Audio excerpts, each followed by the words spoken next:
নিজেকে এতটা পরিবর্তন করে ফেলো যাতে পৃথিবী অবাক হয়ে যায়। আচ্ছা, তোমার কি মনে হয় তোমার পরিবর্তন তোমার স্বপ্নের জন্য কতটা প্রয়োজনীয়? তোমার পরিবর্তন তোমার পরিবারের অবস্থা পরিবর্তন করার জন্য কতটা প্রয়োজনীয়? নিজেকে প্রশ্ন করেই দেখো, নিজেকে প্রশ্ন করেই ফেলো।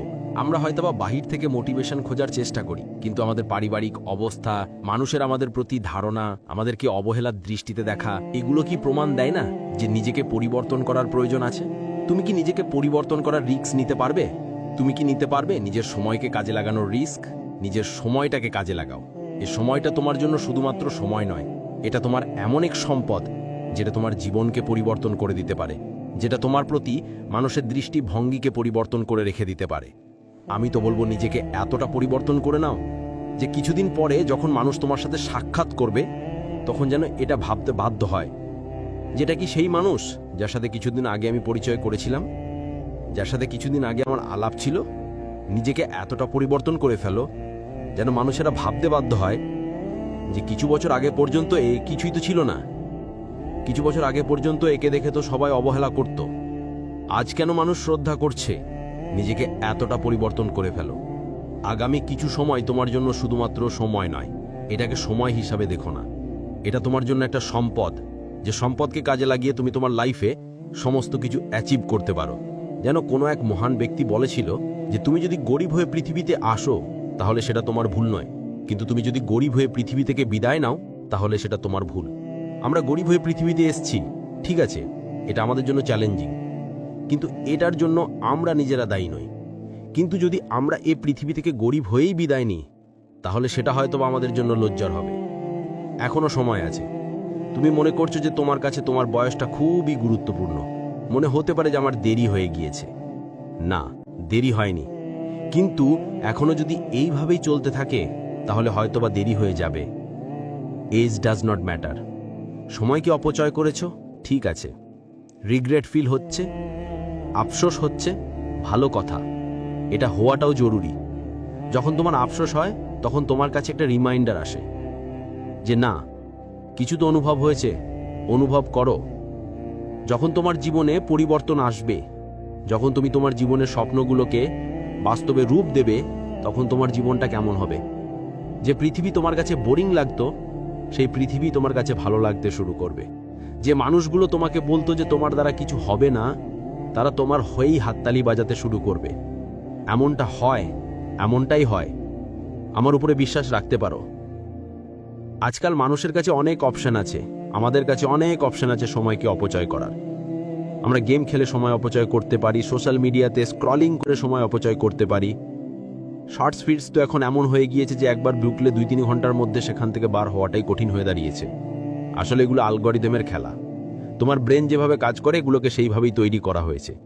নিজের মনের বিরুদ্ধে কাজ করতে শুরু করো যদি সত্যি জীবনে কিছু অর্জন করতে চাও, যদি সত্যি দ্রুত কিছু অর্জন করতে চাও, যদি সত্যি চাও যে তোমার জীবনে পরিবর্তন আসুক, তোমার পরিবারের মুখে হাসি ফুটুক, তাহলে তোমাকে কখনো কখনো নিজের মনের বিরুদ্ধে যেতে হবে, কমফর্টেবল জোনের বাইরে বার হতে হবে। সবাই আরাম চায়, সবাই ঘুমাতে চায়, রিল্যাক্সে থাকতে চায়, সোশ্যাল মিডিয়াতে স্ক্রলিং করে কাটাতে চায়, গেম খেলতে চায়, আনন্দ ফুর্তি করে জীবন কাটাতে চায়। সবাই তো এমন জীবন চায়, কিন্তু এটাই কি জীবন? যদি আজ তুমি এটাকেই জীবন ভাবো তাহলে আগামীকাল তোমার জন্য বিপদ হতে চলেছে। দেখো, পরিষ্কার হিসাব, আজকের দিন যদি কঠিন হয় আগামীকাল সহজ হবে। আর যদি আজকের দিনটাকে সহজভাবে কাটাতে শুরু করো তাহলে আগামী দিনগুলো এতটা কঠিন হতে চলেছে যেটা তোমার কল্পনারও বাইরে। এখন তোমার শরীর তোমার সাথ দিচ্ছে, তোমার চিন্তা ভাবনা হয়তোবা তোমার বিরুদ্ধে যাচ্ছে, কিন্তু একটা সময় পরে তোমার শরীর সাথ দেবে না, তখন তোমার মনে হবে যে কাশ যদি সময়টাকে কাজে লাগাতাম। জীবনের সবথেকে বাজে ফিলিংস হচ্ছে যে কাশ যদি নিজেকে পরিবর্তন করতে পারতাম, যদি নিজেকে পরিবর্তন করে ফেলতাম, যদি সময়টাকে কাজে লাগাতাম। এই যদি শব্দটা খুব একটা ভালো শব্দ নয়, আফসোস জিনিসটা খুব একটা ভালো জিনিস নয়। যাতে আগামীতে আফসোস না হয় তেমন কিছু করার চেষ্টা করো।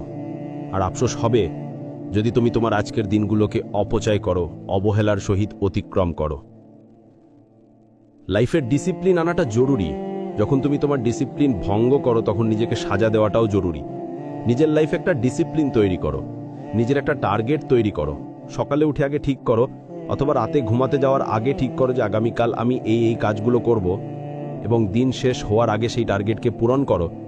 দেখবে ভিতর থেকে একটা শান্তি অনুভব করবে, মনে একটা সাহস জাগবে, যে কনফিডেন্স তোমার জীবন থেকে হারিয়ে যাচ্ছে, মনে হচ্ছে যে আমার দ্বারা কিছু হবে না। তোমার মনে এই কনফিডেন্স আসতে শুরু করবে যে আমি তো পারবো, আরে আমিই তো পারবো, আমি করে দেখাবো, কেন পারবো না? দেখো আজকে টার্গেটটা তো পূরণ হয়েই গিয়েছে। ঠিক এমনভাবেই নিজের লাইফের বড় টার্গেটটাকে ছোট ছোট অংশে ভাগ করে নাও। প্রত্যেক দিন তোমাকে লড়াই করতে হবে যদি তুমি চাও যে তোমার প্রতি মানুষের দৃষ্টিভঙ্গি বদলাক। যদি তুমি চাও যে এই বোরিং বিরক্তিকর পৃথিবী তোমার কাছে সুন্দর মনে হোক, তাহলে নিজেকে পরিবর্তন করতেই হবে, পরিবর্তন হতেই হবে। নিজের মধ্যে এতটা চেঞ্জ আনতে হবে যাতে 2-1 বছর পরে মানুষের তোমার প্রতি ধারণাই বদলে যায়। মানুষ এটা ভাবতে বাধ্য হয় যে কিভাবে, কেমন করে সম্ভব। আর এমনটাই হবে যদি সত্যি তুমি নিজের উপরে কাজ করো, যদি সত্যি নিজেকে বোঝো, নিজেকে চেনো, নিজের পিছনে সময় ব্যয় করো। অফুরান্ত সময় তোমার কাছে আছে, কিন্তু আজ যেভাবে আমরা আমাদের সময়ের অপচয় করছি, একটা সময় পরে এই সময়টা খুবই সংক্ষিপ্ত মনে হবে। মেহনত করো, পরিশ্রম করো, বিশ্বাস করো এই পৃথিবীতে যারাই সফল হয়েছে, যাদেরকে তুমি সফল মনে করো, যে কোনো দিক থেকে, সেটা আর্থিক দিক থেকে হতে পারে বা অন্য কোনোভাবে, যেভাবেই তুমি দেখো না কেন, পৃথিবীর সব থেকে সফল ব্যক্তিগুলো মেহনত করে।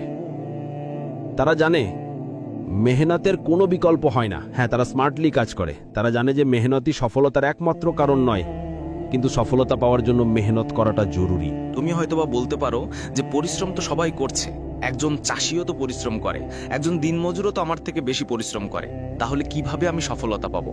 শুধু পরিশ্রম করেই সফলতা পেয়ে যাব? শুধু পরিশ্রম করেই জীবনে পরিবর্তন চলে আসবে? না, দেখো, গলার উপরের অংশকেও ব্যবহার করতে হবে। শারীরিক ক্ষমতা তোমার মধ্যে আছে, ঠিক আছে, কিন্তু মানসিকভাবে নিজেকে প্রিপেয়ার রাখতে হবে এবং নিজের মস্তিষ্ক দিয়ে কাজ করতে হবে। অন্তরকে শুধুমাত্র কাজে লাগাতে হবে সাহস জগানোর জন্য, যে না, তুমি পারবে। আর তুমি এখন প্রত্যেকটা দিন নিজের টার্গেটকে অ্যাচিভ করবে না, তখন তুমি নিজেই বলতে শুরু করবে যে আমি কেন নই, আর এই পৃথিবীতে কত মানুষ করে দেখাচ্ছে, আমি কেন পারবো না।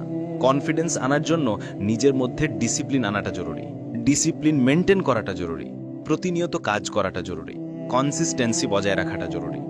এমনটা নয় যে আজ মেহনত করলাম, কাল পুরো দিন ছুটিতে কাটাবো, আরামে কাটাবো। আরাম তোমার জন্য হারাম, এটা নিজের মন, নিজের মস্তিষ্কে গেঁথে নাও। যত সহজে এটা বুঝে যাবে, ততই তোমার জন্য ভালো। আরাম তোমার জন্য আপাতত হারাম। এই আরামের জীবনকে ত্যাগ করতে হবে, আহেসি চিন্তাভাবনা ছেড়ে দিতে হবে, পরিশ্রম করতে হবে, কিছু স্যাক্রিফাইস করতে হবে। তুমি হয়তোবা শুনেছো যে কিছু পাওয়ার জন্য কিছু হারাতে হয়।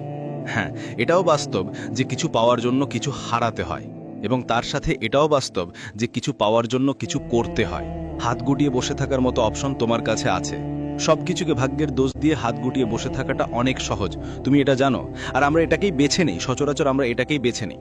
আমাদের অলস মস্তিষ্ক আমাদেরকে এটাই বোঝায় যে তোমার ভাগ্য খারাপ, তোমার দ্বারা হবে না। তুমি তো আগেও চেষ্টা করেছো, হয়নি, হচ্ছে না, হবে না, হবে না, তোমার দ্বারা হবে না। কিন্তু আবারও তোমাকে বলছি যে নিজের মনের বিরুদ্ধে কাজ করতে হবে। যখন তোমার মস্তিষ্ক তোমাকে ভুল বোঝানোর চেষ্টা করবে, তখনই নিজের কাজের মধ্যে নিজেকে ব্যস্ত রাখতে হবে। তুমি নিশ্চয়ই তোমার জীবনে এটাকে রিয়েলাইজ করেছো যে ব্যস্ত মানুষের জীবনে দুশ্চিন্তা করার মতো সময় থাকে না। ব্যস্ত মানুষ জীবনে খুব কমই হতাশাগ্রস্ত হয়। ব্যস্ত মানুষের জীবনে আত্মহত্যার মতো নেগেটিভ বাজে চিন্তাগুলো খুব কম আসে। ব্যস্ত মানুষগুলো দিন শেষে অলস মানুষের তুলনায় অনেক বেশি হাঁপিতে থাকে। তাই তোমার কাছে অনুরোধ করব, নিজেকে ব্যস্ত রাখার চেষ্টা করো। ব্যস্ত এই পৃথিবীতে ব্যস্ত হয়ে যাও, সময়ের অপচয়কে এড়িয়ে চলো, সময়টাকে কাজে লাগাও। দেখো, তুমি যদি মনে করো যে পৃথিবীতে কেউ তোমার জায়গাটা করে দেবে, তুমি যদি মনে করো যে পৃথিবীতে কেউ তোমার হয়ে তোমার লড়াইটা লড়ে দেবে, তাহলে তোমাকে বলবো যে তুমি বোকার স্বর্গে বসবাস করছো। এই পৃথিবী এমন একটা ক্ষেত্র যেখানে কেউ কাউকে জায়গা করে দেয় না। তোমাকে কেউ তোমার জায়গাটা করে দেবে না, তোমাকে কেউ তোমার জায়গাটা করে দেবে না। তোমার লড়াইটা তোমাকেই লড়তে হবে। কেউ তোমার হয়ে তোমার লড়াইটা লড়বে না। কেন এটা বোঝার চেষ্টা করো না? তোমার নিজের জন্যে, নিজের পরিবারের জন্যে, নিজের আপন মানুষগুলোর জন্যে, নিজের ভালোবাসার মানুষগুলোর জন্যে, নিজের বাবা মায়ের জন্যে এতটা পরিবর্তন করতে হবে যেমনটা তোমার সম্পূর্ণ বংশের কেউ করেনি। আবার বলছি, তোমাকে শুধুমাত্র অতটাই পরিবর্তন হতে হবে যতটা পরিবর্তন হওয়ার পরে মানুষ এমনটা ভাবতে বাধ্য হয় যে এটা কি সত্যিই সেই ব্যক্তি যাকে কিছু বছর আগে আমি দেখেছিলাম, যাকে কিছু বছর আগে আমি একটু অবহেলার সহিত দেখতাম। আবারও বলছি, তোমার বর্তমান অবস্থান দেখে অনেকে মনে করে যে তুমি ভবিষ্যতে কিছুই করতে পারবে না। তোমার বর্তমান অবস্থান দেখে তোমাকে অনেকেই হেয় করে বলে যে এর দ্বারা কিছুই হবে না। হয়তোবা অনেকে ভাবে তাদের ভ্রান্ত ধারণা দূর করার সবথেকে সহজ উপায় হচ্ছে নিজের উপরে কাজ করা।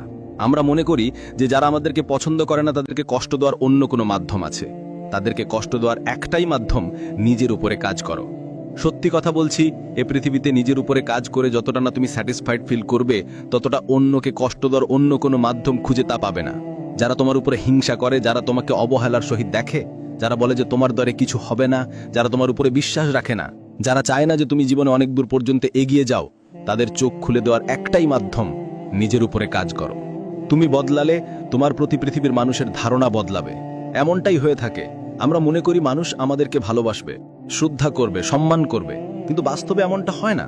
মানুষ মানুষের অবস্থানকে শ্রদ্ধা করে, মানুষ মানুষের অবস্থানকে গুরুত্ব দেয়, ভালোবাসে। এ পৃথিবীর নিয়মটাই এমন। আমাদের মানতে অসুবিধা হতে পারে, কিন্তু এই পৃথিবীটা এমনভাবেই চলে আসছে। তুমি দেখো না, একজন 30 বছরের ছেলে যে কিনা কোনো কোম্পানির ম্যানেজার, সেই কোম্পানির দারোয়ানের বয়স হয়তোবা 50 বছর, 55 বছর, সেই মানুষটা ওই 30 বছরের মানুষটাকে স্যার বলে স্যালুট করে, সম্মান করে। তার কারণ একটাই, যে ওই মানুষটাকে নয়, বরং ওই মানুষটার অবস্থানকে সম্মান করে। এই পৃথিবীর রীতিনীতি এটাই। এরপরেও যদি তুমি নিজের উপরে কাজ না করো, এরপরেও যদি তুমি নিজেকে পরিবর্তন করার কথা না ভাবো, তাহলে আমি বলবো যে এখনো তোমার মধ্যে ম্যাচুরিটি আসার বাকি আছে। পৃথিবীকে চেনার চেষ্টা করো, পৃথিবীর নিয়ম কানুন বোঝার চেষ্টা করো। এই পৃথিবীতে এমনটাই হয়ে আসছে, এমনভাবেই পৃথিবী চলে। মানুষ তোমাকে নয়, তোমার অবস্থানকে ভালোবাসে। এটা শোনার পরেও যখন তুমি নিজের অবস্থানকে পাকাভুক্ত করার কথা ভাবো না, এটা শোনার পরেও যখন তুমি নিজের উপরে কাজ করার কথা ভাবো না, তার মানে এটা বুঝতে হবে যে তুমি বোকার স্বর্গে বসবাস করছো। তুমি তো চাও যে মানুষ তোমাকে ভালোবাসুক, শ্রদ্ধা করুক, সম্মান করুক। তুমি তো চাও, আমরা তো চাই, মানুষই চাই, আমরা প্রত্যেকেই চাই। যদি এমনটাই হয়ে থাকে, তাহলে নিজের উপরে কাজ করতে হবে। যদি এমনটাই হয়ে থাকে, তাহলে লাইফে অনেক কিছু পরিবর্তন করতে হবে। সময়ের অপচয় করা বন্ধ করতে হবে, সময়কে সম্পদ হিসেবে কাজে লাগাতে হবে, আর এই সম্পদকে কাজে লাগানোর মাধ্যমে নিজের একটি রেসপেক্টের জায়গা তৈরি করতে হবে। প্রতিনিয়ত নিজের উপরে কাজ করতে হবে। প্রয়োজনে কিছুটা সময় নিজের সাথে একাকী কাটাতে হবে। নিজেকে বুঝতে হবে, নিজের মধ্যে নিজেকে খুঁজতে হবে। দিন শেষে নিজের দৈনন্দিন টার্গেটকে পূরণ করতে হবে। প্রত্যেকটা দিন একটা নির্দিষ্ট লক্ষ্য সেট করো এবং প্রত্যেকটা দিন নিজের লক্ষ্যের উপরে অটুট থাকো। লক্ষ্য পূরণে নিজের সবকিছু লাগিয়ে দাও, স্বপ্ন পূরণে নিজের সবকিছু লাগিয়ে দাও। সময় আছে, পরিবর্তন হয়ে যাও। আগেও বলেছি, এখনো বলছি, বারবার বলবো, সময় আছে, পরিবর্তন হয়ে যাও।